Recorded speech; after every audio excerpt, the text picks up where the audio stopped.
Bab 2811. Tercengang. Di persimpangan hutan Kandaya dan Sungai Tiyama, tim asosiasi Storm dan Gong Yuan beristirahat di sini.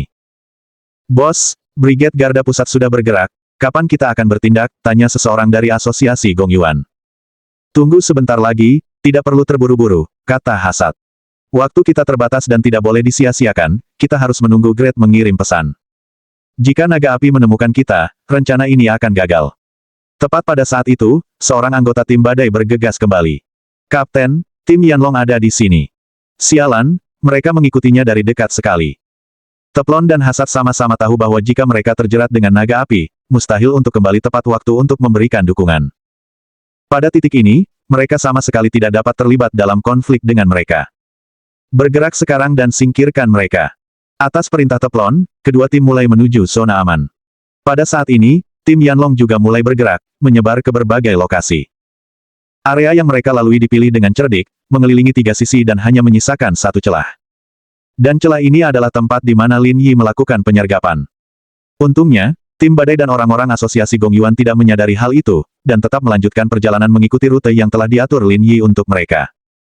Kita tidak boleh bergerak terlalu cepat, cukup untuk mengusir orang-orang Yanlong, kata Teplon.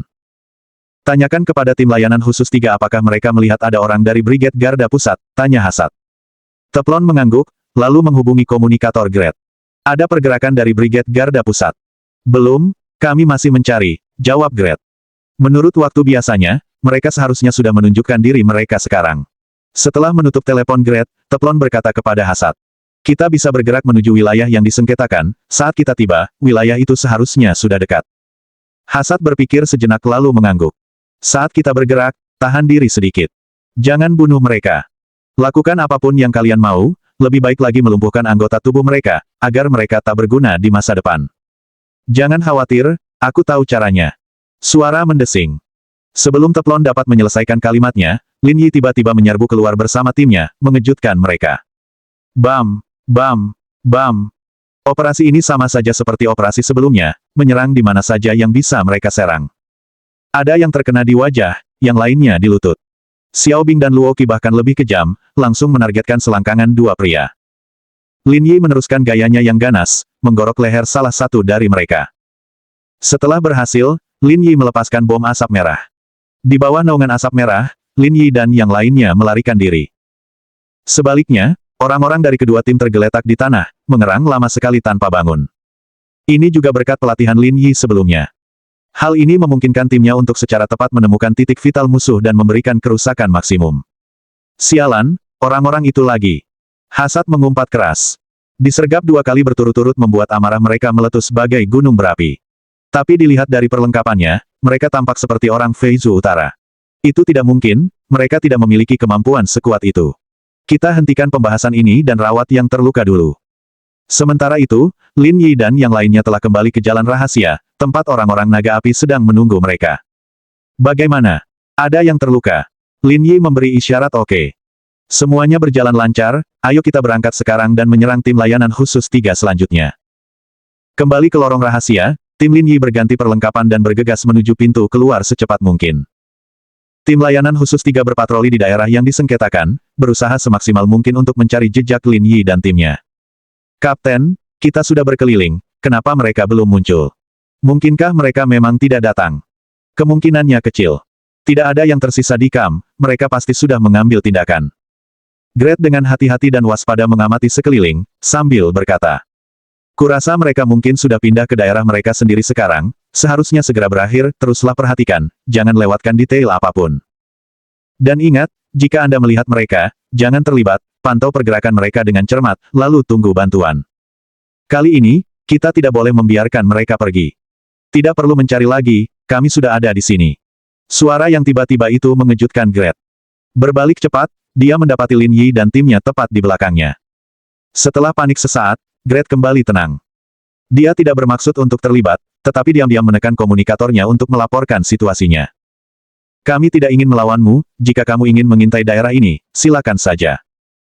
Grade menyadari bahwa ia bukan tandingan mereka, mau tidak mau, ia tidak punya pilihan selain mundur sementara. Itu bukan hakmu untuk memutuskan, aku ingin menghancurkanmu hari ini, serang. Setelah menerima perintah, tim Lin Yi menyerbu ke depan.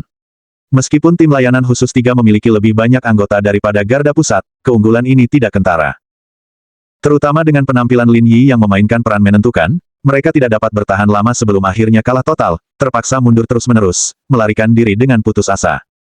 Baiklah, ini sudah cukup jauh, kata Lin Yi tepat sebelum mencapai zona aman. Ayo kembali dan istirahat. Setelah 2 penyergapan yang berhasil, tim Lin Yi bersemangat tinggi, siap untuk kembali dan menikmati makanan enak untuk meningkatkan ransu mereka. Di sisi lain, suasananya sangat berat. Di kamp asosiasi Gong Yuan, ketiga kekuatan berkumpul bersama. Melihat tim Storm dan Gong Yuan Association masing-masing menderita berbagai tingkat cedera, Great cukup terkejut. Apa yang terjadi? Apakah kau berselisih dengan naga api? Itu bukan naga api, kami disergap, gerutu hasad, tampak seperti ingin membunuh seseorang. Mungkinkah itu Brigade Garda Pusat? Great berspekulasi. Itu juga yang kami pikirkan, tapi secara logika tidak masuk akal, jawab hasad. Dari saat kami disergap sampai kalian, jaraknya hanya sekitar 3 jam, biasanya, mustahil bergerak secepat itu. Bahkan bagi kami, butuh setidaknya 5 jam untuk sampai di sana. Kalau bukan mereka, mungkinkah rekan satu tim lain dari Brigade Garda Pusat? Tapi baru-baru ini, tidak ada informasi tentang tim lain yang mendarat di pulau itu, jadi kemungkinannya kecil. Hasad membungkuk, sedikit menundukkan kepalanya, dan berkata, kemungkinan besar mereka sudah menemukan sekutu. Kalau tidak, mereka tidak akan bisa melakukan hal seperti ini. Bab 2812. Misi eksplorasi reruntuhan. Sekutu.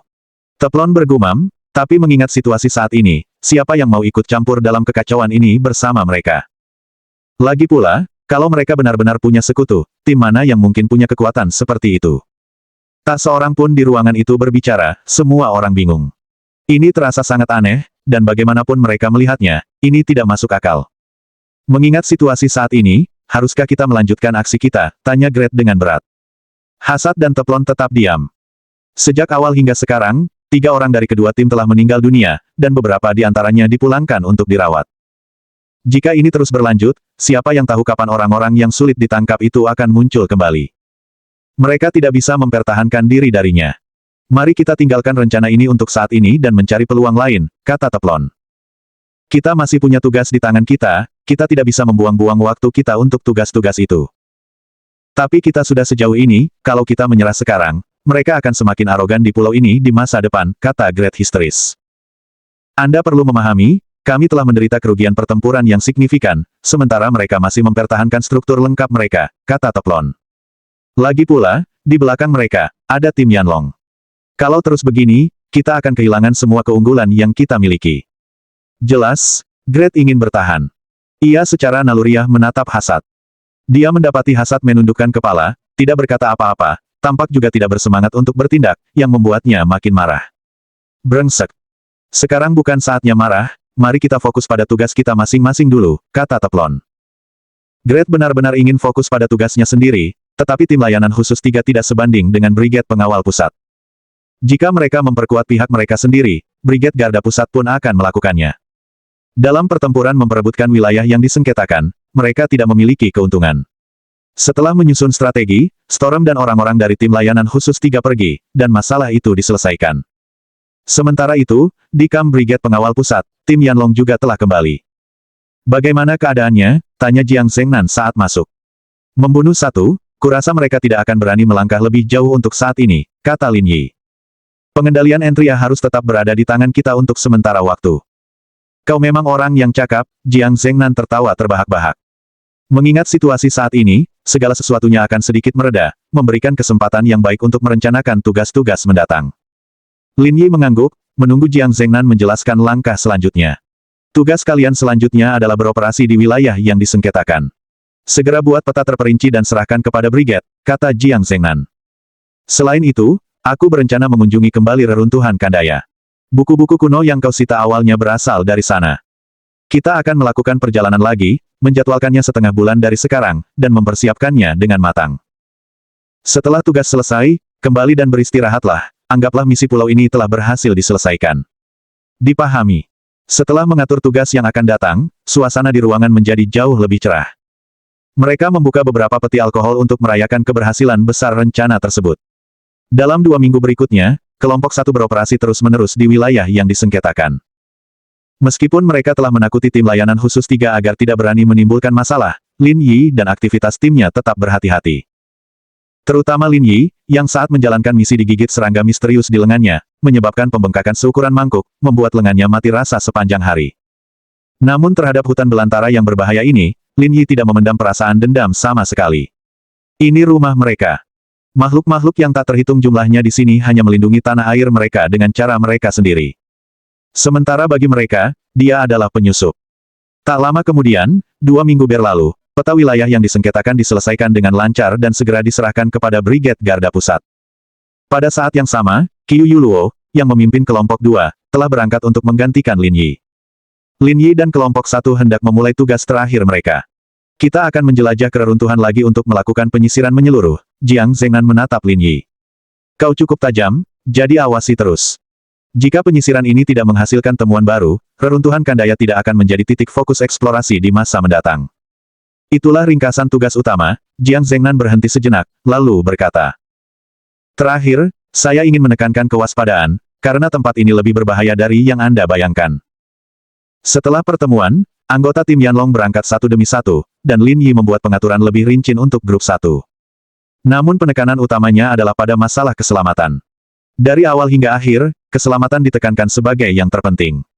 Misi tersebut dapat dibatalkan, tetapi semua orang harus kembali tanpa cedera. Keesokan paginya, Lin Yi dan yang lainnya bangun, bersiap, dan bergabung dengan tim Yanlong. Kali ini, mereka mengambil jalur masuk segmen A, dengan mulus mencapai Sungai Tiama dan tiba di tepi sungai.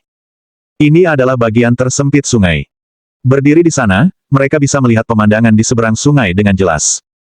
Tetapi saat mereka berdiri di sana, semua orang di grup 1 menggigil. Termasuk Lin Yi, mereka terkejut, jantung mereka berdebar kencang. Sialan, ini besar sekali, hampir seperti buaya prasejarah. Di tepi seberang, tergeletak 2 buaya besar, yang panjangnya tampak sedikitnya 10 meter. Dalam ingatan Lin Yi, buaya prasejarah terbesar berukuran sekitar 12 meter. Di dunia nyata, mencapai 5 atau 6 meter sungguh mengesankan. Tetapi raksasa di seberang jalan itu panjangnya 10 meter, setinggi gedung 3 lantai, dan kehadirannya yang mengejutkan tak terlukiskan kata-kata. Perkembangan yang lambat seiring waktu disebabkan oleh binatang-binatang buas yang menjaga area tersebut, sehingga melampaui batas ketahanan manusia. Berhati-hatilah di dalam, tempat ini penuh bahaya. Atas panggilan Jiang Zhengnan, tim Yanlong bergerak cepat dan cekatan. Kalian semua juga bantu, kata Lin Yi kepada kelompok 1. Tak lama kemudian, tim Yanlong dan grup 1 memasang peluncur kabel dan mengamankannya ke pepohonan di sisi lain. Berikutnya adalah pemeriksaan keselamatan, dan jika semuanya baik-baik saja, mereka akan melanjutkan. Su Tua, Zhou Tua, kalian berdua memimpin, diikuti oleh kelompok 1, dan sisanya mengikuti. Ya, atas perintah Jiang Zhengnan, semua orang mulai menyeberangi sungai. Misi penjelajahan reruntuhan resmi dimulai. Bab 2813. Di tepi hidup dan mati. Dengan menggunakan tali, tim Yanlong dan grup 1 satu demi satu berjalan menuju tepi tebing di seberang sungai. Buaya-buaya raksasa yang tergeletak di pinggir sungai itu hanya berjarak belasan meter dari mereka. Menyaksikan raksasa ini dari jarak sedekat itu benar-benar merupakan pengalaman yang mengerikan. Dan kedua raksasa itu pun menggerakkan badannya, sambil mengawasi para anggota Brigade Garda Pusat, menanti kesempatan melahap mangsanya. Kakak Nan, Kakak Yu, kalian duluan, kata Lin Yi. Lupakan saja, jawab Jiang Zhengnan. Jika aku membiarkanmu pergi terakhir kali, orang-orang akan menggosipkanku sampai mati. Saat dia berbicara, Jiang Zhengnan mendorong Lin Yi dan Sister Yu. Kalian berdua cepatlah pergi, ini hanya penyeberangan sungai, jangan berlama-lama. Pada titik ini, Lin Yi berhenti ragu-ragu. Dia dan saudari Yu menyeberangi sungai secara berurutan dan menunggu di seberang sungai hingga Jiang Zhengnan datang. Dengan cekatan memasang sabuk pengaman pada tali, Jiang Zhengnan menaiki katrol dan meluncur menuju tepi seberang. Karena gravitasi, dia berhenti di tengah jalan dan harus menggunakan tangannya untuk meraih tali agar bisa menyeberang. Bagi seseorang selevel Jiang Zhengnan, ini bukan masalah, tidak menimbulkan kesulitan. Sambil membuang katrol di tangannya, Jiang Zhengnan bergerak ke arah tepi seberang seperti monyet, terus-menerus berpindah tangan. Pada saat itu, terdengar keributan dari hutan, dan lebih dari selusin orang berseragam tempur hutan muncul dari sana. Wajah para anggota Brigade Garda Pusat berubah, Suster Yu berteriak keras. Cepat kemari. Jiang Zhengnan juga menyadari situasinya buruk dan mempercepat lajunya. Namun di sisi lain, belasan orang itu juga tampaknya melihat peluang, segera bergegas, dan memotong tali. Brengsek. Pada saat ini, Jiang Zhengnan telah menyeberangi sungai Tiama tetapi belum bertemu kembali dengan yang lain. Ketika talinya putus, dia langsung jatuh ke tepi sungai. Dalam sekejap, mata kedua buaya itu bergerak, lalu mereka menyesuaikan arah dan menyerbu ke arah Jiang Zhengnan dengan kecepatan tinggi. Oh tidak! Lin Yi berseru dan langsung melompat turun. Kamu tetap di sini, kami berdua akan turun. Setelah berbicara, Suster Yu juga melompat turun. Akan tetapi, kedua buaya raksasa itu tidak tertarik padanya, sebaliknya mereka berlari langsung ke arah Jiang Zhengnan. Sambil memegang pisau bedah, Lin Yi melompat ke punggung salah satu buaya raksasa. Kemudian, Lin Yi mengeluarkan belati master pertahanan, dan saat mulut raksasa itu terbuka, dia menjepitnya di tengah, membatasi kemampuan menggigitnya. Selanjutnya, Lin Yi menusukkan pisau bedah ke mata buaya raksasa itu, melepaskan seluruh kekuatannya saat itu juga. Lin Yi menarik kembali dengan kuat, dan langsung merobek lukanya. Buaya raksasa itu meninggalkan sasarannya dan menjerit kesakitan dan kesakitan, berguling-guling di tanah tanpa henti. Setelah berhadapan dengan yang satu, Lin Yi menyerang yang lain. Pada saat ini, Jiang Zhengnan terjepit di bawah buaya raksasa itu, memegang rahang bawahnya, sementara saudari Yu menarik rahang atasnya, menariknya dengan kuat. Haha, dari sudut ini, dia terlihat seperti buaya betina. Suster Yu tertawa terbahak-bahak. Aku benar-benar ingin menendangmu sampai mati, kenapa kau bercanda di saat seperti ini, haha. Jangan khawatir, aku datang. Kemudian, di bawah serangan gabungan ketiganya, kedua buaya raksasa itu tidak memperoleh keuntungan dan mati di bawah pedang mereka. Ketiganya terengah-engah, meskipun Jiang Zhengnan dan saudari Yu mencapai level A, dan kekuatan Lin Yi tidak lemah, mereka telah menghabiskan seluruh energi mereka untuk melawan binatang buas ini. Baru pada saat itulah Lin Yi mengerti. Mengapa raksasa di hutan ini dapat menghalangi jalan semua orang. Kekuatan mereka memang mengerikan, siapapun di antara mereka dapat menyaingi petarung tingkat A. Dan ini baru permulaan, jika mereka masuk lebih dalam, bahayanya akan meningkat secara eksponensial. Ayo kita kembali dulu, ini bukan tempat untuk bicara. Suster Yu memanggil, dan ketiganya memanjat ke tepi tebing menggunakan separuh tali yang putus dan mulai beristirahat. Bisakah kau mencari tahu siapa saja kelompok orang itu tadi? Tanya Lin Yi. Mereka berlari terlalu cepat, tanpa tanda yang jelas di pakaian mereka, sehingga sulit dikenali, kata Jiang Zhengnan. Tapi dilihat dari postur tubuh dan seragam mereka, kemungkinan besar mereka adalah tim dari Asia. Lin Yi berpikir sejenak, kalau begitu, kemungkinannya sangat kecil, kemungkinan besar 707 dan Skull Squad dari Neon Country. Ini hanya spekulasi saya, kita tidak bisa memastikan itu mereka, kata Jiang Zhengnan. Dan hal-hal seperti itu biasa terjadi di pulau ini. Tim-tim besar tidak akan secara aktif memulai konflik, tetapi dengan adanya peluang seperti itu, tidak ada alasan untuk tidak memanfaatkannya. Lin Yi mengangguk dan segera melepaskannya.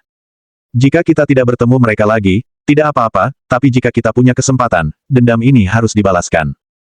Kita lihat saja nanti, ayo istirahat sebentar, lalu menuju reruntuhan.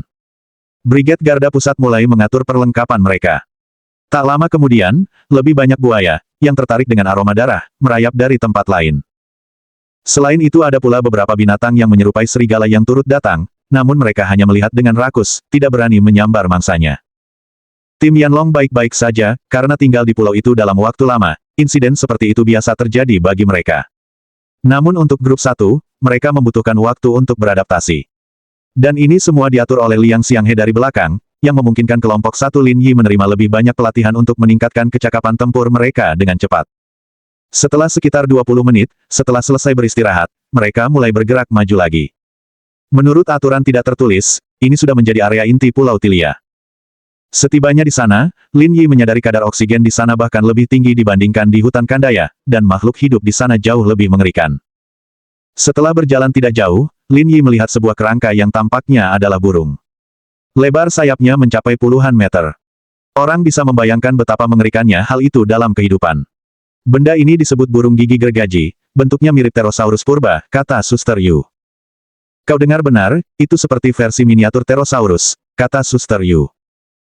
Mengenai mengapa makhluk ini muncul di pulau ini, bahkan para sejarawan pun tidak dapat menjelaskannya, tetapi jangan heran, banyak makhluk aneh yang belum pernah Anda lihat hadir di sini, Anda akan terbiasa dengannya. Perkataan saudari Yu membuka mata Lin Yi. Dia selalu percaya bahwa makhluk-makhluk yang tinggal di sana tumbuh besar karena kadar oksigen yang tinggi. Tetapi dia tidak pernah menduga munculnya Pterosaurus mini. Hal ini, sampai batas tertentu, di luar pemahamannya. Kecepatan tim sangat lambat, setelah lebih dari 3 jam, mereka hanya menempuh jarak sekitar 2 kilometer. Saat ini, Jiang Zhengnan berbicara. Semua orang, bersiaplah, reruntuhan ada di depan. Bab 2814. Ini bukan tempat biasa. Sekelompok orang mengikuti pandangan Jiang Zhengnan dan melihat ke depan. Mereka menemukan tumpukan batu di depan, tingginya sekitar 4 atau 5 meter. Batu besar yang paling besar sebanding dengan batu yang ada di dalam terowongan. Kecepatan semua orang melambat sekali lagi, dan butuh waktu sekitar 10 menit bagi mereka untuk mencapai pintu masuk reruntuhan. Ketika mereka tiba, mereka menemukan seekor ular hitam raksasa melingkar di mulut gua. Panjangnya sedikitnya 20 meter, dengan taring putih di sudut mulutnya, dan sesekali menjentikkan lidahnya, ia tampaknya telah menjadikan pintu masuk sebagai rumahnya. Itu sesuatu, canda Zhang Chaoyue. Semuanya, mundur beberapa langkah. Makhluk itu sangat besar, kalau kita tidak membunuhnya, kita semua tidak bisa masuk. Sambil berbicara, Lin Yi mengulurkan tangannya, pinjamkan belatimu padaku. Kelompok itu menyerahkan pisau taktis mereka. Lin Yi pertama-tama mengambil pisau bedahnya dan melemparkannya ke arah ular hitam, dan tepat mengenai kepala si ular hitam. Dalam sekejap, ular hitam membuka mulutnya yang berdarah, tubuhnya menggeliat di tanah, meratakan sebagian besar semak-semak di sekitarnya. Akan tetapi, kekuatan hidupnya yang ulet tidak serta-merta menghilangkan semangat juangnya. Begitu melihat Lin Yi, ia pun menyerbu ke arah mereka. Lin Yi tetap tidak terpengaruh, mengambil belati lainnya dan melemparkannya ke ular hitam lagi. Dengan menggunakan teknik menyerang titik vital ular, setiap lemparan berikutnya menyerang tepat di lokasi yang sama. Setelah serangkaian tindakan, mobilitas ular hitam berkurang drastis dan akhirnya tergeletak di tanah, mati total. Sungguh disayangkan, kata Lin Yi. Ular sebesar itu, kalau kita bisa membawanya pulang, paling tidak bisa dibuat 20 kantong kulit ular. Zhang Chaoyue tertawa terbahak-bahak. Itu ular berbisa, kalau dijadikan tas, pasti ada sisa racunnya. Hati-hati, kata Lin Yi. Haha. Semua orang tertawa terbahak-bahak, lalu menyesuaikan diri dan berjalan menuju pintu masuk reruntuhan. Begitu masuk, gelap gulita. Semua orang menyalakan lampu sorot langit-langit mereka, dan langsung merasakan suasana luas. Tempat ini lebih besar dari yang dibayangkan, dengan dinding yang terbuat dari batu-batu raksasa yang sangat halus. Lorong itu sangat luas, dengan lebar 7 atau 8 meter di setiap sisinya. Hingga saat ini, Lin Yi merasa bahwa ini tidak mungkin dibangun dengan teknologi manusia. Memikirkan hal ini, Lin Yi tiba-tiba berhenti, seolah-olah dia teringat sesuatu, dan menatap jauh keluar. Saudara Lin, apakah kamu menemukan sesuatu? Tanya Luoqi yang berdiri di samping Lin Yi. Tidak, aku hanya merasa hal-hal ini sangat menarik. Oh. Yang lainnya tidak bertanya lebih lanjut dan terus berjalan masuk. Karena tim Yanlong pernah datang ke sini sebelumnya, mereka cukup familiar dengan rutenya. Saat mereka menjelajah lebih dalam, mural muncul di dinding. Setelah diteliti lebih teliti, gambar-gambar itu tampaknya menggambarkan adegan persembahan kurban yang dicatat oleh penduduk asli di sini. Lin Yi telah merasakan kesan seperti itu sebelumnya. Jika teknologi Pulau Tilia benar-benar mencapai puncaknya, mengapa mereka merekam barang-barang berharga yang mereka inginkan dengan cara seperti itu? Dalam pandangan Lin Yi, tempat ini tampak seperti perpaduan unsur maju dan terbelakang. Bentrokan dua budaya yang berbeda di sini akhirnya mengakibatkan rasa ketidaksesuaian yang tak terhapuskan. Saat mereka berjalan lebih jauh, area kosong yang luas muncul di depan, kira-kira seukuran lapangan basket. Batu-batu besar berserakan, benda-benda seperti kain compang camping, dan papan-papan kayu yang bentuknya tidak beraturan berserakan tak beraturan di tanah. Saat tiba di sini, kesan pertama yang saya dapatkan adalah pembusukan. Bagi Lin Yi, itu seperti mengungkap masa lalu yang telah lama terkubur. Jadi ini yang disebut reruntuhan, kata Jiang Zhengnan. Apakah semua orang sedikit kecewa? Saya pikir akan ada mekanisme tersembunyi dan lorong rahasia di sini, tetapi setelah melihatnya, tampaknya agak kasar, kata Xiao Bing. Teks kuno yang Anda sita sebelumnya ditemukan di sini dan merupakan satu-satunya temuan hingga saat ini, kata Jiang Zhengnan. Oleh karena itu, kami berspekulasi bahwa dahulu kala, mungkin ada hal-hal lain di sini, tetapi karena suatu alasan, hal-hal tersebut akhirnya hancur, hanya menyisakan teks kuno ini. Semua orang mengangguk, menyetujui pernyataan Jiang Zhengnan. Semuanya, perhatikan baik-baik. Jika tidak ada lagi yang bisa digunakan, kita harus meninggalkan tempat ini di masa mendatang, kata Jiang Zhengnan. Saya menduga ada tempat serupa di pulau ini, dan kita tidak bisa membuang-buang waktu kita di sini. Semua orang mulai bergerak, tetapi Lin Yi tetap diam sepanjang waktu. Dia sudah mulai menjelajah. Berdiri di tepi tembok batu raksasa, menatap tembok setinggi 5 atau 6 meter, Lin Yi merasakan ilusi seolah-olah roda sejarah bergulir di depannya. Tak lama kemudian, Lin Yi memusatkan perhatiannya pada mural di dinding. Ukiran di sini sepenuhnya berbeda dari ukiran di lorong. Apa yang muncul di mural itu bukanlah manusia, melainkan sekumpulan makhluk aneh yang satu demi satu. Setelah mengamati dengan saksama, seseorang bahkan bisa merasakan pembalikan pandangan dunia, yang membuat bulu kuduk merinding. Namun tak lama kemudian, Lin Yi menyadari ada yang tidak beres. Ukiran pada dinding tampak sangat mirip dengan patung-patung di dalam makam perunggu. Melihat ini, detak jantung Lin Yi pun menjadi semakin cepat, dan dia mempercepat langkahnya untuk melihat-lihat tempat lain. Akhirnya menemukan sekitar 4 atau 5 makhluk aneh yang terukir, sangat mirip dengan yang ada di makam perunggu. Kalian semua sudah lihat foto-foto makam perunggu, kan? Apa kalian memperhatikan benda-benda yang terukir di dinding itu ada kemiripannya dengan itu? Setelah mendengar kata-kata Lin Yi, kelompok itu akhirnya bereaksi, berdiri di samping tembok, memeriksanya untuk waktu yang lama.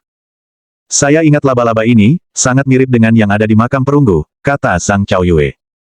Mungkinkah Zhang Daoling pernah datang ke sini? Mungkin saja, tapi belum bisa dipastikan, mungkin mural serupa juga ada di tempat lain. Kelompok itu mengangguk, menyetujui sudut pandang Lin Yi. Pada saat ini, Jiang Zhengnan datang dan berdiri di samping Lin Yi. Bagaimana menurutmu? Tempat ini tidak sederhana.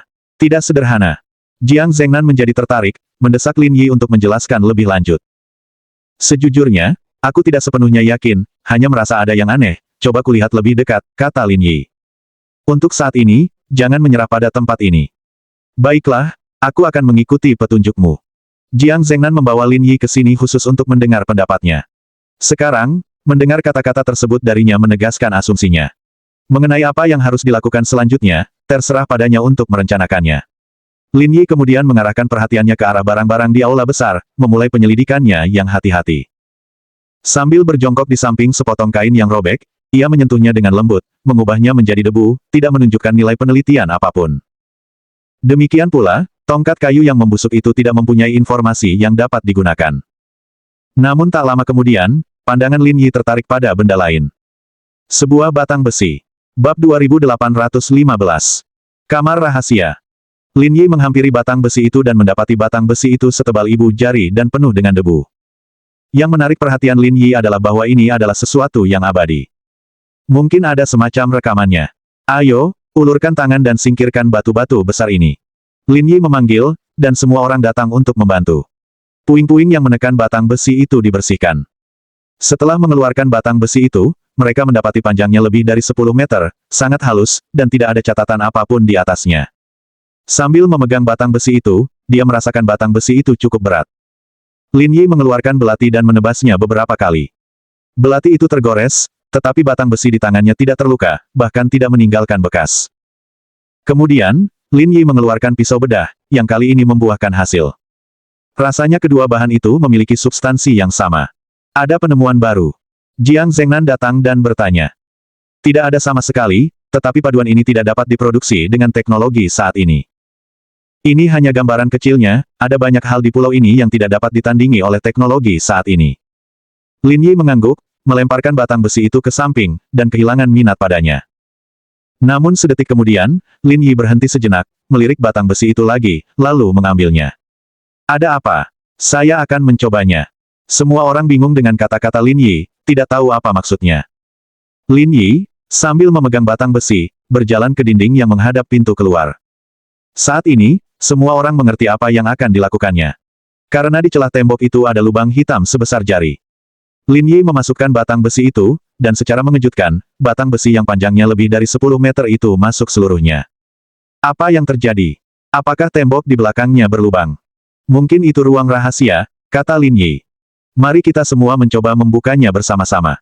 Oke. Mengikuti saran Lin Yi, semua orang berdiri di satu sisi dan mendorong batang besi ke arah yang berlawanan.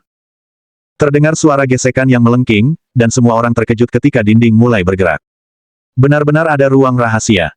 Penuh harapan, semua orang mengerahkan segenap kekuatannya. Dinding batu besar itu, yang menggunakan bagian tengahnya sebagai poros, berputar perlahan. Ruang rahasia itu tidak sebesar yang dibayangkan, panjang dan lebarnya sekitar 20 meter. Berdiri di dinding, tulisannya padat dengan karakter yang tak terhitung jumlahnya. Karakter-karakter ini dapat diterjemahkan jika diuraikan. Meskipun kami tidak tahu apa yang tercatat di atas, kali ini kami telah mencapainya, kata Lu Yuteahaus. Jangan hanya berdiri saja, ambil gambar dengan cepat, rekam semuanya, lalu hancurkan materinya. Oke. Pemotretan pun cepat selesai, dan mereka mulai membersihkan, tanpa berniat meninggalkan apapun. Sui Qiang, tolong, kalian berdua keluar dan berjaga-jaga. Jika ada yang datang, segera laporkan kembali dan berhati-hatilah. Setelah keduanya pergi, Lin Yi berbicara kepada Yu Xiying, Xiao Bing, dan Luo Qi. Kalian keluar dan cari petunjuk. Mungkin ada ruang rahasia lain, periksa dengan teliti, jangan sampai ada yang terlewat.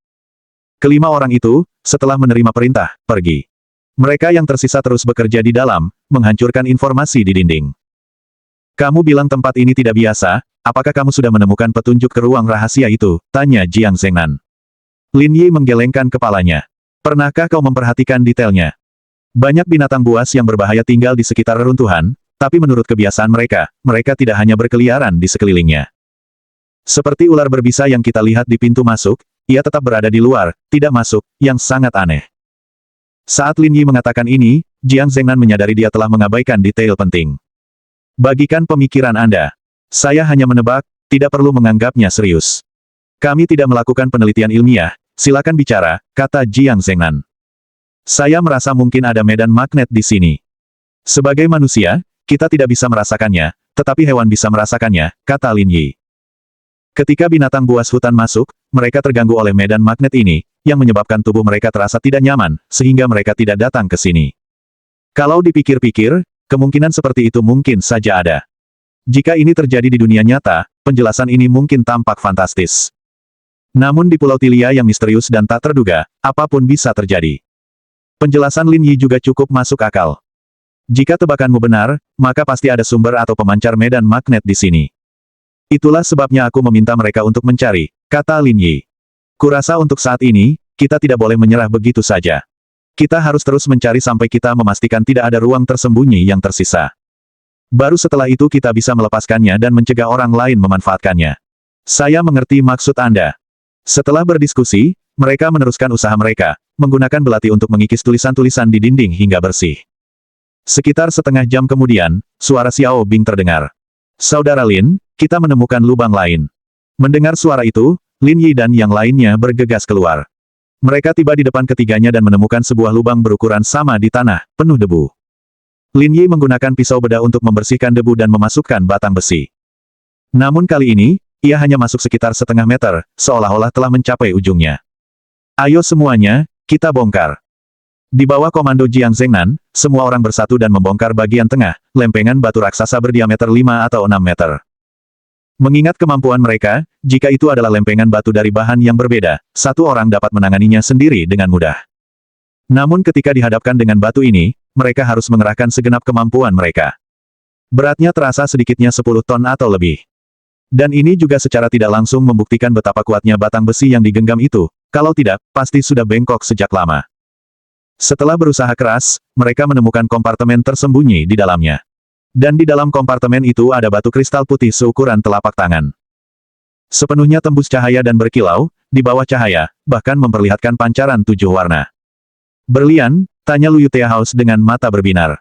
Jangan berasumsi semuanya tampak seperti berlian. Jiang Zhengnan membalas, lalu menjelaskan spekulasi dia dan Lin Yi kepada Lu Yutea House, yang menyadari bahwa mereka terlalu naif. Cepat, bawa ini bersama kami, pasti ada rahasia besar yang tersembunyi di dalamnya. Bab 2816. Memancing mangsa. Meskipun kita masih belum tahu apa batu kristal ini, semua orang sepakat bahwa itu tidak sederhana.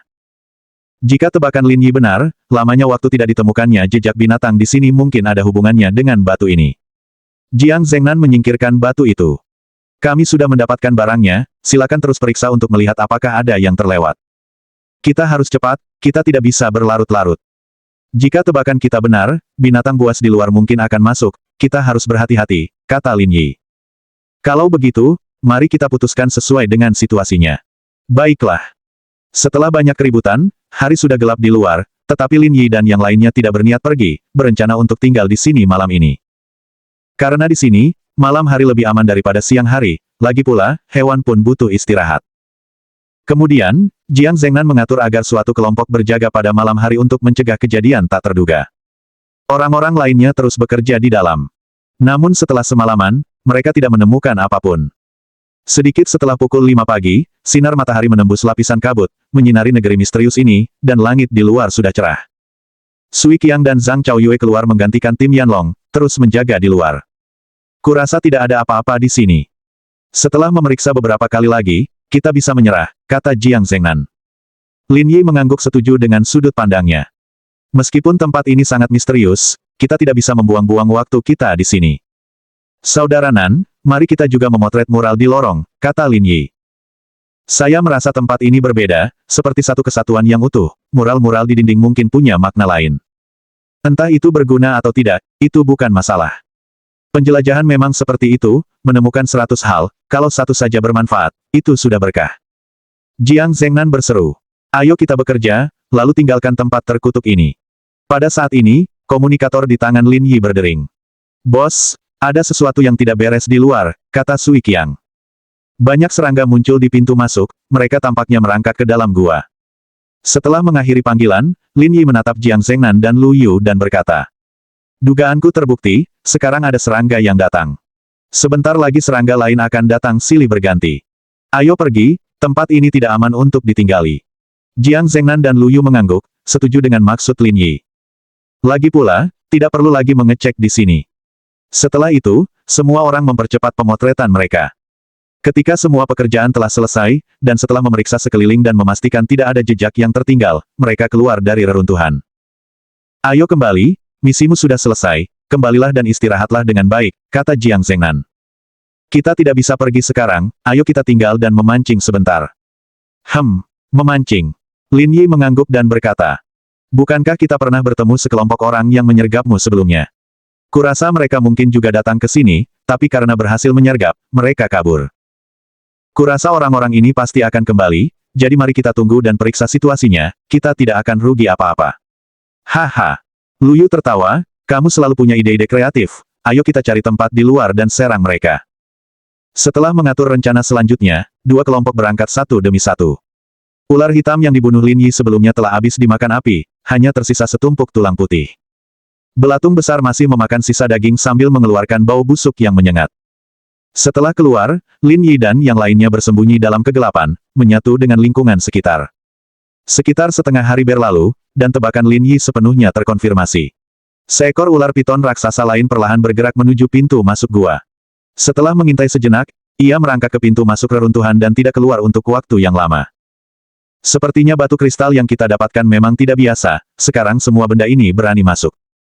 Menurut pendapatku, akan sulit untuk menyelidiki di sini lagi di masa depan, kata Lu Yu. Binatang buas di hutan akan perlahan-lahan menetap, kecuali ada orang yang setara dengan ayahnya datang. Kalau tidak, kekuatan apapun yang datang ke sini tidak akan mendapat manfaat apapun. Benar sekali, kami sudah mencari semalaman dan tidak menemukan petunjuk lain. Agaknya memang tidak ada ruang rahasia, kata Jiang Zhengnan. Sekalipun tebakanku salah dan ada tempat-tempat yang terlewat, orang lain mungkin tidak menemukannya. Dengan adanya penjagaan ini, tempat ini akan terlarang, dan tidak ada pihak yang diuntungkan. Kurang lebih seperti itulah situasinya. Tak lama kemudian, setengah hari berlalu. Semua orang melihat beberapa ular besar merayap masuk melalui pintu masuk reruntuhan, dan tidak keluar lagi setelahnya. Seolah-olah mereka telah menjadikannya rumah baru mereka. Hari berlalu, dan senja pun tiba. Kelompok itu masih belum berniat untuk pergi. Pertama, malam hari lebih aman daripada siang hari, peluang bertemu binatang besar menjadi sangat rendah, dan nyamuk besar biasa tidak menjadi ancaman bagi mereka dalam pakaian pelindung nano mereka. Lagi pula, bagi orang seperti Lin Yi, menjalani hari-hari tanpa tidur dan makan sepenuhnya masih bisa diatur, jadi tidak ada yang mengeluh, kalau tidak, mereka tidak pantas berada di Brigade Pengawal Pusat. Bos, ada sesuatu yang terjadi. Suara Sui Qiang terdengar melalui earphone semua orang. Saat ini, mereka telah mundur ke hutan Kandaya, dengan nyaman memantau situasi di sekitarnya. Orang-orang yang menyerang Kapten Jiang kemarin tampaknya telah muncul, tetapi sulit untuk menentukan identitas pasti mereka. Namun, dilihat dari postur mereka, mereka tampaknya siap untuk menyeberangi sungai. Baiklah, teruslah menonton, segera laporkan masalah apapun. Setelah komunikasi berakhir, Lin Yi berkata kepada yang lain. Ayo makan dulu, kita mungkin harus segera bekerja. Tak seorang pun bertanya mengapa, mereka semua diam-diam mengeluarkan perbekalan mereka dan makan dalam diam, seperti yang disarankan Lin Yi. Sekitar tengah malam, terdengar suara samar mendekat, menuju ke arah reruntuhan. Kapten, tim Yanlong tidak membuat suara apapun, mungkinkah mereka membiarkan mereka lolos? Pembicaranya adalah Jing Hongxi, anggota Skull Squad. Sekalipun mereka lolos, itu wajar. Jangan lupa, mereka adalah tim Yanlong, dan kekuatannya tidak lemah. Pembicaranya adalah Kapten Skull Squad, bernama Juno Tai. Pada saat ini, ke-12 anggota regu itu dengan hati-hati maju menuju ke arah reruntuhan. Selain suara-suara kecil, mereka tampaknya telah menyatu dengan kegelapan. Tapi saya memperkirakan bahwa meskipun mereka tidak mati, mereka akan terluka. Ya, selama mereka terluka, mereka akan mundur untuk memulihkan diri, dan tujuan kita tercapai, kata Juno Tai. Bab 2817. Sensasi. Memang, jika tujuan mereka juga adalah peninggalan itu akan menjadi ancaman bagi kita, kata Jing Hongxi. Lagi pula, buku-buku kuno yang kita dapatkan di sini terakhir kali juga dirampas oleh orang-orang mereka. Kali ini dihitung sebagai balas dendam. Mendengar ini, wajah Juno Tai berubah muram. Itu belum cukup. Orang-orang yang benar-benar perlu kita balas dendam itu dari regu 1. Orang itu pelaku sebenarnya. Kudengar mereka baru saja mendarat di pulau itu dan telah menimbulkan kehebohan. Pasti sudah diprovokasi oleh asosiasi Gong Yuan. Soal bagaimana penanganannya nanti, kita lihat saja nanti, kata Juno Tai. Jika kita mendapat kesempatan, mari kita ambil tindakan terhadap mereka. Dipahami. Pada saat ini, pasukan tengkorak telah tiba di pintu masuk reruntuhan dan masuk ke dalam tanpa ragu-ragu. Bagi orang-orang ini, tidak ada bahaya sama sekali di sini, tidak ada yang perlu dikhawatirkan. Bukan hanya mereka, bahkan mantan tim Flame Dragon pun akan memiliki pemikiran yang sama. Sementara itu, Lin Yi dan yang lainnya disergap di hutan, seperti ular kobra yang siap menyerang. Targetnya sudah muncul, kapan kita bergerak, tanya Lu Yu lembut. Sekarang. Saat kata-kata itu terucap, sosok Lin Yi melesat keluar dari hutan bagaikan sambaran petir hitam, diikuti yang lain dari dekat. Setiap orang punya targetnya masing-masing, tapi bukan para anggota Skull Squad, melainkan batu-batu besar yang tersebar di pintu masuk gua. Selama penyergapan, Lin Yi telah menetapkan target kepada semua orang. Mereka harus menemukan batu yang dapat mereka tangani dan kemudian memukulnya dengan ombak. Sekarang, kesempatannya telah datang. Dengan cepat, semua orang mengambil batu besar dan secara cermat menumpuknya di pintu masuk. Pintu masuk gua itu pada awalnya tidak besar, jadi mereka bahkan tidak perlu mengisinya seluruhnya dengan batu untuk memblokirnya. Bertemu dengan seseorang seperti Lin Yi merupakan nasib buruk bagi mereka. Setelah putaran pertama memindahkan batu, mereka memindahkan putaran berikutnya, hingga pintu masuknya tertutup rapat sehingga bahkan seekor semut pun tidak dapat merangkak melewatinya. Sementara itu, dengan infiltrasi mendalam mereka dan operasi hati-hati Lin Yi dan yang lainnya, Juno Tai dan yang lainnya tidak menyadari apa yang terjadi di luar. Namun tak lama kemudian, mereka merasakan ada sesuatu yang tidak beres. Kapten, ada ular di tanah, kata Jing Hongxi. Di tempat seperti ini, bertemu ular adalah hal yang biasa, apa yang perlu dikagetkan. Jing Hongxi mengangkat bahu tanpa berkata apa-apa lagi, karena memang tidak ada gunanya untuk diperhatikan, lagi pula ini adalah Pulau Tilia. Tetapi dia merasakan sesuatu yang tidak biasa karena pada kunjungan-kunjungan mereka sebelumnya, mereka belum pernah melihat hal seperti itu. Beberapa menit kemudian, pasukan tengkorak tiba di tengah aula besar. Di bawah sorotan lampu dari atas, mereka melihat pemandangan di dalam. Mereka mendapati beberapa ular piton raksasa menjulurkan lidahnya, melotot lapar ke arah mereka. Di samping itu, ular-ular kecil yang tak terhitung jumlahnya menggeliat di tanah, berdempetan, membuat semua orang merinding. Bagaimana ini bisa terjadi? Juno Tai tercengang. Mereka telah ke sini berkali-kali sebelumnya, dan hal seperti ini belum pernah terjadi. Mengapa kali ini ada begitu banyak ular? Atas perintah Juno Tai, para anggota Skull Squad segera berlari. Namun setelah mencapai pintu masuk gua, mereka terkejut karena ternyata pintunya tersumbat. Sialan, siapa gerangan yang menghalangi pintu masuk, umpat Juno Tai dengan keras. Kapten, sekarang bukan waktunya mengkhawatirkan hal-hal ini. Kita harus segera menemukan cara untuk keluar dari sini. Jika ular-ular besar itu mengejar kita, kita akan berada dalam bahaya. Cepat ambil alatnya, dan dorong batu-batu ini. Pada saat ini, Lin Yi dan yang lainnya yang berada di luar sedang memindahkan batu, telah mendengar teriakan dari dalam. Dan perasaan gembira muncul dalam hati mereka.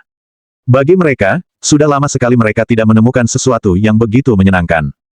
Suara ketakutan dan kutukan saling terkait. Namun bagi Lin Yi, itu terasa seperti sorakan untuk dirinya sendiri. Teruslah bekerja, jangan bermalas-malasan, seru Lin Jiang, biarkan mereka berkumpul kembali di dalam, jangan ada yang pulang duluan. Haha. Jiang Zhengnan tertawa, kau benar-benar jahat. Jika seseorang tidak tahu, mereka akan mengira kau adalah korbannya. Haha. Lin Yi juga tertawa, itulah efek yang kuinginkan, menganiaya mereka sampai mati. Akhirnya, Lin Yi dan yang lainnya menumpuk semua batu di pintu masuk, lalu mundur cepat di bawah kegelapan. Dan menjelang fajar, mereka kembali ke pangkalan dengan selamat. Pekerjaan hari ini sungguh mengasyikkan. Kembali ke zona aman, kelompok itu melepas perlengkapan mereka, senyum di wajah mereka tidak pernah pudar. Saya yakin mereka masih belum tahu siapa pelakunya sampai sekarang. Itulah efek yang kita inginkan. Setelah sedikit bergembira, Jiang Zhengnan mengeluarkan sedikit alkohol, siap untuk minuman enak. Menjelang siang, mereka menerima berita dari Qiu Yuluo. Dia membawa kelompok kedua dan sudah menaiki kapal menuju pulau itu, dan akan tiba di Pulau Tilia dalam waktu sekitar 1 jam. Setelah itu, Lin Yi mengirim Xiao Bing dan Zhao Yunhu untuk menjemput mereka. Ketika Qiu Yuluo tiba, dia mendapati Lin Yi dan yang lainnya tengah asyik minum-minum. Apa yang terjadi hingga membuat kejadian ini begitu besar? Tanya Qiu Yuluo.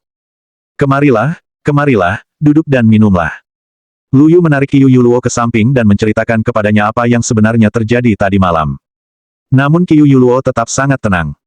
Dalam pandangannya, Lin Yi melakukan hal seperti ini adalah hal rutin, ia sudah terbiasa. Sore harinya, saat Lin Yi dan yang lainnya berencana meninggalkan pulau melalui laut, acara minum-minum pun berakhir. Aku tidak akan mengantarmu nanti, kata Jiang Zhengnan. Mengenai batu kristal yang kami peroleh, kami akan mengirimkannya kembali secara rahasia.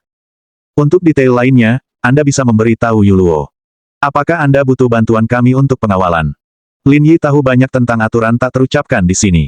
Berdasarkan peraturan, tidak ada satupun yang dapat dibawa pergi dari pulau itu. Namun aturan-aturan tersebut tidak ada artinya jika tidak dimaksudkan untuk dilanggar. Jadi setiap orang secara diam-diam mengangkut apa yang mereka butuhkan untuk penelitian. Hanya menggunakan rute yang sangat rahasia. Saya akan membahas pengaturan khusus dengan Direktur Liu. Ini penting, dan kami mungkin membutuhkan dukungan Anda, kata Jiang Zhengnan. Baiklah, kalian kembali dulu dan dengarkan arahan Direktur Liu. Baiklah. Lin Yi mengangguk, kalian akan tinggal berapa lama lagi? Mungkin beberapa bulan lagi, kurasa saat kalian melakukan pendaratan kedua, kami masih di sini. Lin Yi mengangguk tanpa suara, kalian telah bekerja keras. Jiang Zhengnan menepuk bahu Lin Yi. Beberapa hal tidak perlu banyak dikatakan. Berbicara terlalu banyak akan terkesan sok. Setelah itu, Jiang Zhengnan memberikan beberapa instruksi lagi, dan Lin Yi beserta yang lainnya menuju pelabuhan, memulai perjalanan pulang. Bab 2818. Rencana tindak lanjut.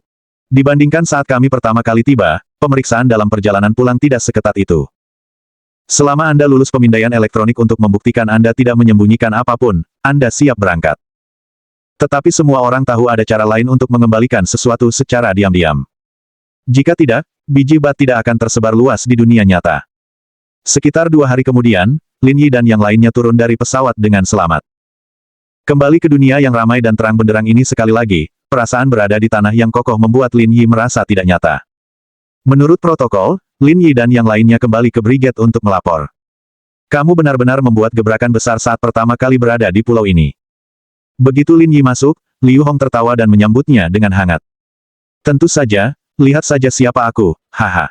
Lin Yi tertawa terbahak-bahak, tetapi segera sampai pada inti permasalahan. Saya pikir hal-hal yang kita temukan kali ini berkaitan dengan gen, dan kita harus memanfaatkannya dengan baik. Bagaimana kamu mengetahuinya? Tanya Liu Hong penasaran.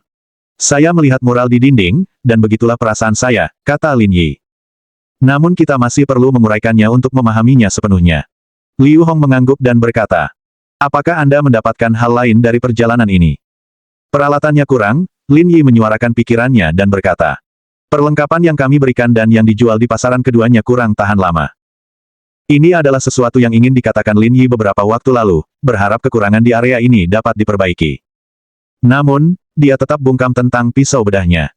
Sulit untuk menjelaskan hal semacam itu, jadi dia memutuskan untuk merahasiakannya untuk saat ini. Kami terus mengerjakan proyek ini, tetapi hasilnya belum bagus, kata Liu Hong. Mengingat situasi saat ini, mencapai hasil yang diinginkan dalam waktu singkat sepertinya mustahil. Satu-satunya solusi adalah menemukan teknologi baru di pulau ini. Ini sungguh sulit, senjata api tidak berguna di pulau ini. Jika kita bisa mengatasi masalah ini, kemampuan tempur kita setidaknya akan meningkat 1 tingkat. Itu tidak bisa dihindari, jadi tahun ini kami meningkatkan upaya penelitian, meskipun itu bukan poin utamanya, kata Liu Hong. Dalam beberapa hari terakhir, Jiang Zhengnan dan saya telah mempelajari biji misterius itu, dan kalian semua harus melakukan misi pemulihan. Baiklah, apa rencananya? Mereka akan menemukan kesempatan untuk mencari kapal barang, lalu bersembunyi di sana, mirip dengan misi yang Anda lakukan sebelumnya, kata Liu Hong. Kalian harus menunggu di lokasi yang ditentukan, lalu diam-diam naik ke kapal dan membawa barang-barang itu kembali. Tidak ada lagi yang perlu dikatakan tentang ini, saya sudah familiar dengan operasinya. Itulah yang sebenarnya, kata Liu Hong.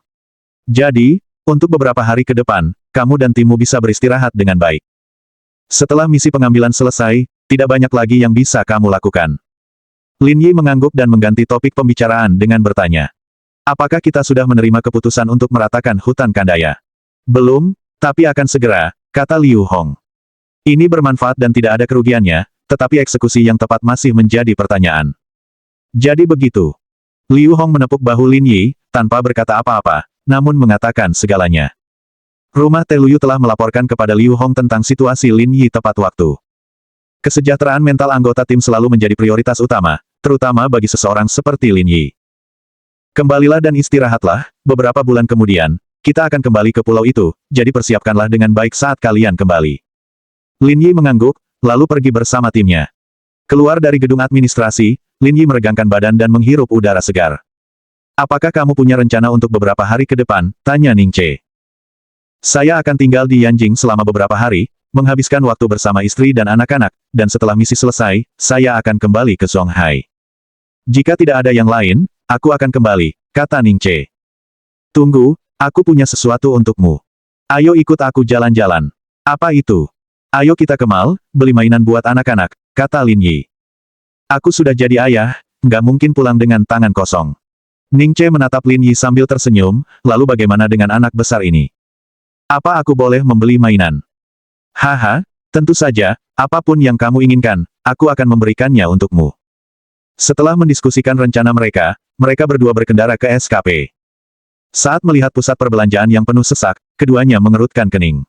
Mengapa ada begitu banyak orang hari ini, gumam Lin Yi. Sepertinya ada selebritas yang datang ke sini untuk memberikan dukungan, Ning Che menunjuk spanduk di pintu masuk. Di mal seperti SKP, wajar saja kalau ada selebriti yang mampir. Lin Yi mengangguk, tidak terlalu peduli, dan berjalan memasuki mal bersama Ning Che. Saat masuk, terlihat jelas ada lebih banyak pelanggan daripada sebelumnya. Tetapi mudah untuk melihat bahwa orang-orang ini ada di sini untuk melihat selebriti, bukan untuk berbelanja. Meskipun demikian, hal itu tidak terlalu memengaruhi keduanya, dan mereka langsung menuju ke area mewah di lantai 4. Tidak menyangka orang di sini hari ini adalah dia, kata Ning Che santai sambil menaiki lift. Lin Yi melihat gambar di layar. Maksudmu selebriti itu? Kau kenal dia? Tidak juga, tapi aku sadar, Ning Che merapikan rambutnya dan berkata. Dia memiliki paras yang cantik, dan tampaknya keluarganya cukup berada, itulah sebabnya dia bisa sampai ke posisinya sekarang. Bagaimana kamu tahu hal-hal ini? Apakah kamu penggemarnya? Tidak mungkin, penampilannya bahkan tidak sebanding denganku, kata Ning Che. Rupanya, beberapa waktu lalu, keluarga Tao Cheng menginginkannya untuk menjadi model iklan, tetapi dia menolaknya dengan alasan produk tersebut tidak sesuai dengan citranya. Wah, hebat sekali, berani juga menolak keluarga kakak Cheng. Dia terkenal, dan lagi pula, keluarganya memang tampak cukup kaya. Tidak tahu persisnya berapa, tapi yang pasti mereka punya beberapa miliar. Aset beberapa miliar cukup mengesankan, kata Lin Yi. Itu tidak ada apa-apanya dibandingkan dengan grup Ling Yunmu, kata Ning Che. Jadi, kalau kamu punya proyek bagus, kamu harus cari tahu tentang kami. Kapanpun Anda mau, saya dapat berbagi proyek dengan Anda. Ning Che tersenyum cerah pada Lin Yi, itulah yang ingin kudengar. Tak lama kemudian, mereka sampai di lantai 4.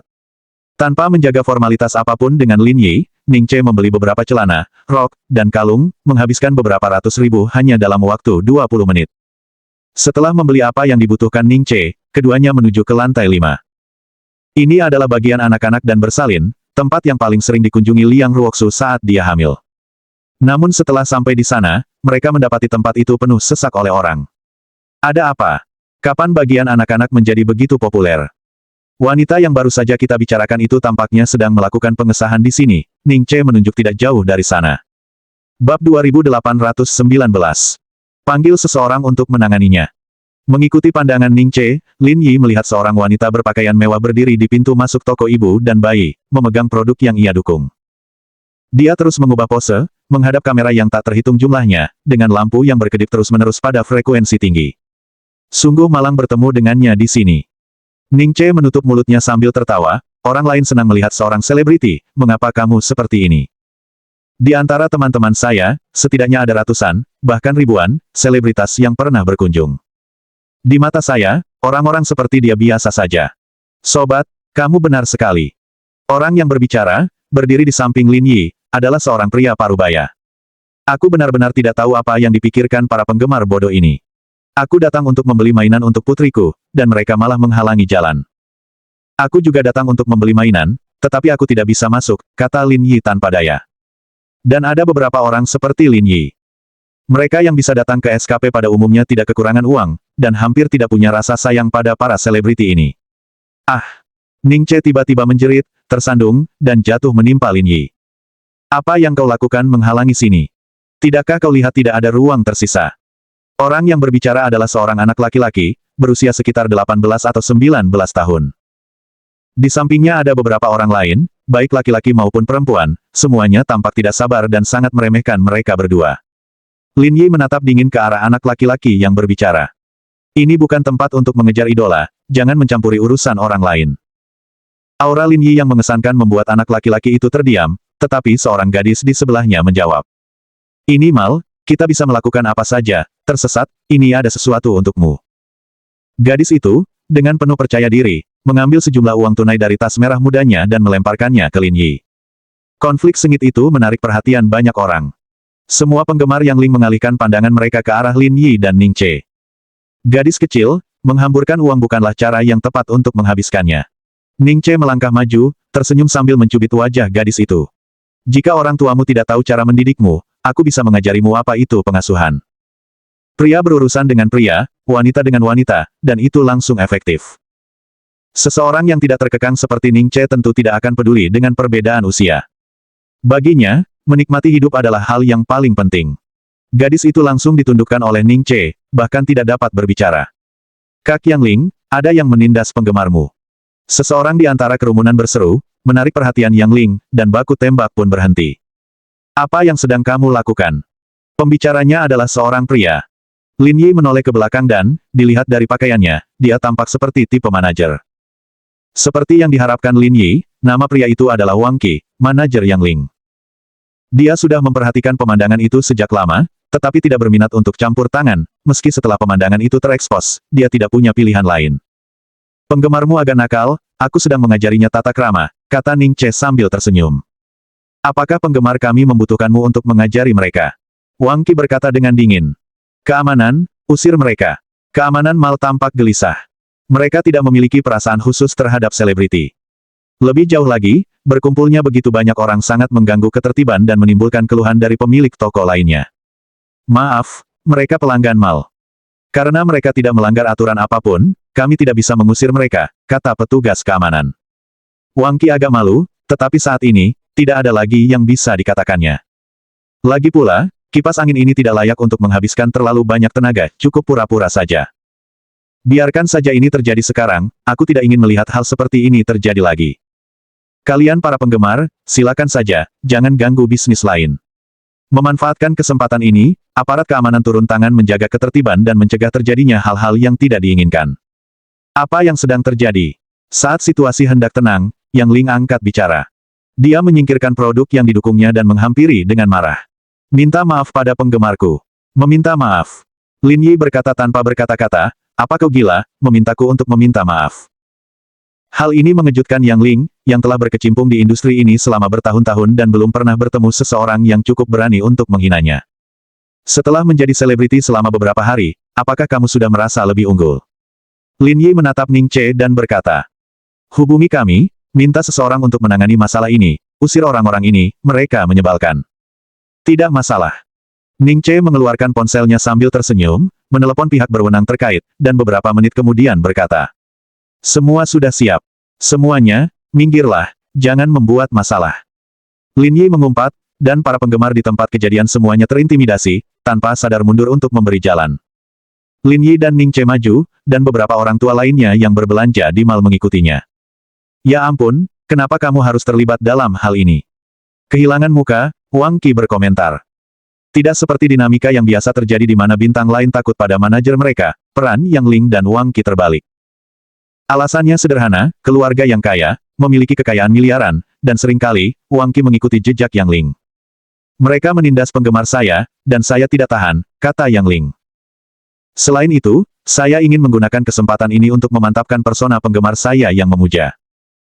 Dimanjakan sejak kecil dan tak pernah kekurangan uang, Yang Ling tidak terlalu berorientasi pada keuntungan seperti selebritas lain, bahkan menunjukkan sedikit temperamen bak putri. Tindakannya lebih didasarkan pada preferensi pribadi daripada keuntungan finansial. Jika tidak, dia tidak mungkin akan melangkah maju. Niatmu baik, tapi jangan lakukan ini lagi di masa depan. Biar aku yang mengurusnya, saran Wang Qi. Yang Ling mengangguk, acuh tak acuh, tidak mengambil hati kejadian itu. Saudari Yang Ling, mereka menelepon untuk melaporkanmu. Apakah acara dukungan ini masih bisa dilanjutkan? Tanya seorang penggemar.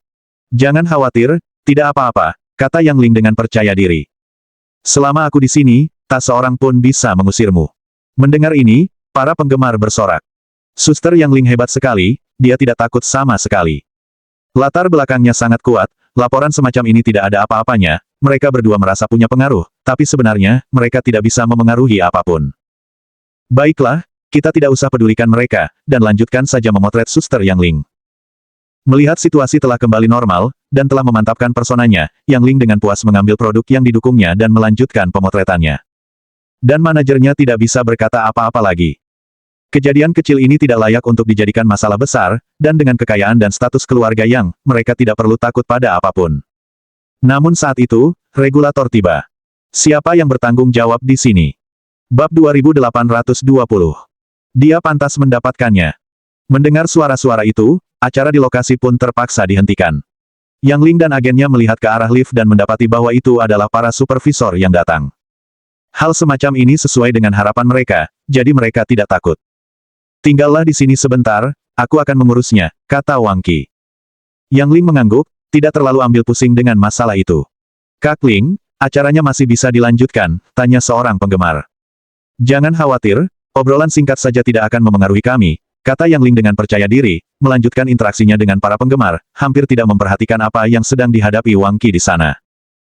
Dia adalah agen yang berpengalaman, dan dengan pengaruh keluarga Yang, masalah itu dapat diselesaikan dalam waktu singkat. Berhenti, berhenti, berhenti, jangan rekam lagi. Tepat saat Yang Ling berpose, suara Wang Qi terdengar, membuatnya kebingungan. Ada apa? Tanya Yang Ling. Para pengawas tidak mengizinkan kami mengadakan acara di sini, dengan alasan tidak ada pengendalian massa yang memadai dan bisa berbahaya, dan mereka ingin kami berhenti, ujar Wang Qi dengan nada kesal, jelas-jelas tidak senang dengan keputusan tersebut. Alasan macam apa itu? Yang Ling merasa tidak percaya, merasa ini agak tidak masuk akal. Dia telah mengadakan banyak acara seperti ini sebelumnya tanpa masalah, mengapa tidak hari ini? Tidakkah kau katakan pada mereka siapa aku? Aku melakukannya, tapi mereka tidak peduli sama sekali. Bahkan tidak menunjukkan muka pada keluarga Yang. Anggaplah dirimu beruntung, kata Wang Qi. Awalnya, mereka bilang ingin melihat kami pergi, tapi demi menghormati keluarga Yang, mereka pergi lebih awal dan membiarkan kami mengurusnya sendiri. Wang Qi menghela nafas dan berkata, orang-orang merek juga tidak berdaya, tetapi karena ini sudah berakhir, mereka tidak akan melanjutkannya lebih jauh, jadi kita tidak perlu berjuang. Dia juga merasa tidak dapat dijelaskan menghadapi situasi seperti itu. Rasanya seperti membesar-besarkan hal yang tidak penting. Ini bukan tentang apakah merek tersebut mengejarnya, ini tentang semua penggemarku di sini, acaranya dihentikan secara langsung, kemana wajahku pergi. Tapi masalahnya, mereka sudah menetapkan aturannya, jadi meskipun kami tidak pergi, kami harus pergi. Wajah Yang Ling tampak tidak baik.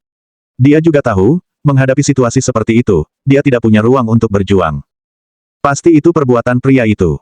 Seorang penggemar pria berkacamata berkata, dia masih di mal, ayo kita cari dia. Ya, ayo kita cari dia. Jika kamu seorang pria, ikutlah denganku, kita harus membuatnya meminta maaf dan mengakui kesalahannya hari ini. Penggemar pria berkacamata itu berteriak, dan penggemar pria lainnya juga menyerbu karena marah. Seolah-olah Lin Yi telah menggali kuburan leluhur mereka, semua berkumpul bersama. Saya melihat mereka pergi ke toko mainan di diagonal itu, kalau kita ke sana sekarang, kita bisa menemukan mereka. Ayo pergi sekarang. Belasan penggemar pria menyerbu toko perlengkapan bersalin dengan marah. Sebaiknya kalian segera urus ini tempat umum, jangan biarkan mereka membuat masalah, kata Wang Qi. Tidak apa-apa, aku bisa mengatasinya, kata Yang Ling. Apa maksudmu menangani? Bagaimana kalau mereka benar-benar memukul seseorang? Biarkan mereka memukul, kata Yang Ling acuh tak acuh. Ketika para pejabat datang, kita harus mendengarkan, tetapi sebagai orang biasa, keluarga yang kita masih tidak menganggap mereka penting. Bibiku sayang, kalau mereka benar-benar memukul seseorang, itu akan berdampak buruk padamu. Jangan khawatir, popularitasku sedang menurun akhir-akhir ini. Aku bisa memanfaatkan ini untuk mendapatkan publisitas, kata Yang Ling. Dan kalaupun mereka memukul orang biasa, apa yang bisa dia lakukan padaku? Kalaupun dia kena pukul, itu akan percuma. Nanti, aku akan menyewa perusahaan PR untuk mengeluarkan beberapa pernyataan, mengklarifikasi kesalahpahaman, tidak hanya mendatangkan trafik, tapi juga memperkuat citra penggemarku yang peduli, sekali mendayung dua pulau terlampaui. Wang Qi tidak mengatakan apa-apa lagi, serius menganalisis kemungkinan-kemungkinannya. Dalam masyarakat saat ini, biaya mendisiplinkan orang biasa adalah yang terendah. Di internet, mereka bahkan tidak punya platform untuk bersuara, perkembangan masalah ini sepenuhnya berada dalam kendali mereka. Ditambah lagi dengan kekuatan keluarga yang, memang tidak ada risiko dalam hal ini, patut dicoba. Mari kita mainkan sesuai intuisi saja. Bagaimanapun, jangan khawatir, tidak akan terjadi apa-apa. Saat mereka berdua sedang berbicara, para penggemar pria sudah berlari ke pintu masuk toko perlengkapan bersalin, berteriak keras ke arah Lin Yi dan Ning Che. Keluarlah ke sini. Keduanya yang sedang memilih mainan sedikit tercengang. Mereka melihat sekelompok pria menghalangi pintu masuk dan berteriak kepada mereka. Bagaimana situasinya, gumam Lin Yi. Dilihat dari formasi ini, mereka sepertinya penggemar wanita itu, kata Ning Che sambil tersenyum. Kamu mengganggu acara mereka, sekarang mereka datang ke sini untuk membalas dendam. Tidak mungkin mereka sebodoh itu, kan? Sepertinya mereka memang tidak punya otak, kata Ning Che sambil tersenyum. Pemimpin Lin, mereka di sini mencarimu, apa yang akan kau lakukan? Para karyawan toko memperhatikan kita, takut orang-orang ini akan masuk dan merusak toko, kata Lin Yi tanpa daya. Kita berpisah saja, aku akan membantumu membayar, dan kamu sendiri yang menyelesaikan masalahnya. Apakah kamu tidak pergi keluar untuk menonton kesenangan? Tidak, aku takut mereka akan tahu siapa aku, kata Ning Che sambil tertawa. Lin Yi terkekeh pelan, meletakkan mainan di tangannya, lalu berjalan keluar. Melihat Lin Yi keluar, para penggemar pria pun menjadi heboh dan langsung mengerumuninya di tengah. Apakah kamu yang melaporkan Suster Yang Ling, kata penggemar pria berkacamata itu. Tahukah Anda berapa lama kami menunggu acara ini? Lin Yi terdiam, tidakkah kalian semua tahu bahwa kalian menghalangi jalan dan mengganggu orang lain yang sedang berbelanja? Memiliki Suster Yang Ling mengadakan acara di sini adalah suatu kehormatan bagi mal ini, dan melihatnya juga merupakan suatu kehormatan bagi Anda. Mengapa Anda banyak mengeluh? Lin Yi. Yang mulia. Banyak sekali selebriti wanita yang mendekatinya, bukan? Apakah para penggemar ini menanggapi selebriti wanita ini terlalu serius? Aku tidak semalas kalian, kata Lin Yi dingin. Kalau kamu mau mengejar bintang, itu urusanmu, jangan ganggu belanjaanku. Setelah itu, Lin Yi berbalik dan pergi, benar-benar tidak ingin terlibat dengan orang-orang ini. Namun para penggemar tidak siap membiarkan Lin Yi pergi begitu saja, dengan mengatakan. Apakah kamu mencoba lari setelah membuat masalah? Berlari mengejar masalah. Tepat sekali, aku sedang membicarakanmu, kata penggemar pria berkacamata itu. Kami tidak ingin menambah masalah lagi. Pergi saja dan minta maaf kepada Suster Yang Ling. Semua ini akan berakhir. Kami juga tidak akan mengganggumu lagi. Tidak jauh dari sana, Wang Qi berkata. Jika dia datang untuk meminta maaf, harga dirimu sudah pulih. Sebaiknya terima saja apa adanya. Selagi kita bisa mengendalikannya, tidak perlu membuang-buang tenaga lagi. Baiklah, karena kau bilang begitu, aku akan memberimu wajah ini, kata Yang Ling dengan puas. Melirik Yang Ling yang berdiri tidak jauh, Lin Yi berkata dengan tenang. Apakah dia layak? Mohon dukungan dari omom ante-ante sekalian, buat subscribe atau sharekan novel Mimin ke Facebook kalian, agar channel Mimin bisa terus berkembang. Dengan begitu, Mimin bisa lebih semangat untuk up novel seru lain ke depannya. Buat teman-teman yang sudah subscribe dan sharekan novel Mimin, Mimin ucapkan terima kasih sebanyak-banyaknya. Sekiranya teman-teman menghadapi masalah video diputar dalam bahasa Inggris, coba tukar kepada bahasa Indonesia original melalui cara ini. Semasa mendengarkan, pencet tombol setting di atas kanan video, pilih audio track dan tukar bahasa.